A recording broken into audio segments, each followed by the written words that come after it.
Welcome back, everybody. Today we are going to try out the new Godox V1 Pro. Biggest difference is it's got a light right here to kind of help with the fill flash. They also talk about the battery being a little bit stronger.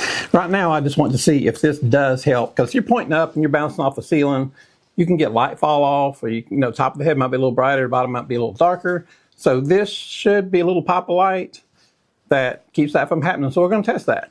It also talks about the battery being a little bit faster. It says it recycles at full power at 1.5 seconds, which I don't believe is a tremendous jump over the regular V1. I'd have to look it up to be exact, but it's good. But you're still not going to be able to just hold down your shutter button, especially with these cameras 20 frames a second and upwards. So we're going to check it out and see if we get any light fall off. Now the room we're going to be in has about an 8-foot ceiling and it's white. So it's kind of the perfect room to bounce light back down on. So we'll see if we need that. We'll see what it does. Hopefully it won't give us any kind of red eye. We're going to try it out. Now, one thing that's going to happen today is we've got a new girl that's working for us. She's really cool.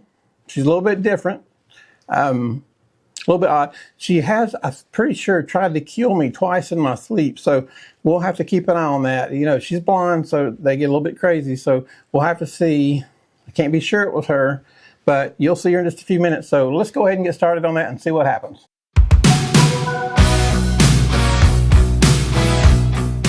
So this is Tiffany I was telling you about. Like I said, I'm pretty sure she tried to kill me twice in my sleep last night. But it's kind of hard to stab me because she don't have much arm. So, but you got to watch these blondes because she could find a way to do it. So let's see what it looks like if we shoot a flash at her, bounce it, and go from there.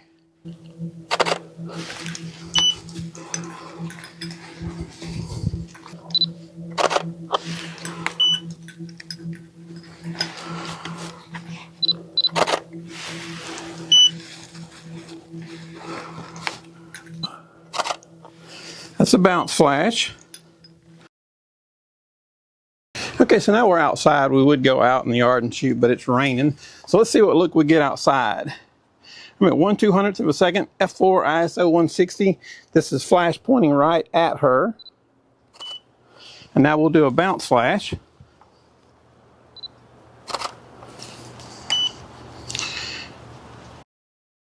I'm noticing when I bounce the flash, it's putting out a little bit more power. She's a little hotter on the ones that I bounce. In the direct light, it seems to be a little more correctly exposed. So let's try it one more time and see what we get. I mounted it on manual 1/200, f4, 160 ISO. Let's try it again. Here's a bounce. And here's straight on.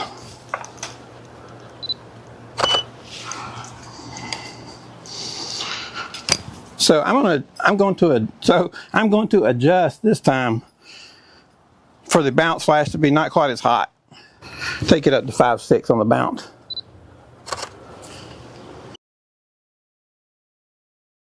It actually looks pretty good. So let's check them out on the computer and see what we get and let me know what you guys think. Well, you can tell we're definitely getting a much softer light when we bounce it.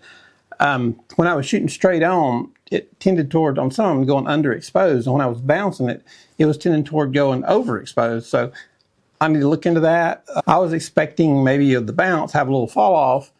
And with the little adapter on the front, I was thinking we might get a little red eye. Now, I don't know if she would get red eye or not, because she's not real. So I will try it on a real person and see if red eye is an issue with that. Anyway, let me know what you guys think. And hopefully won't kill me tonight, so I can make a few more videos. Hey, for helping you guys out, hit subscribe. Have a good day.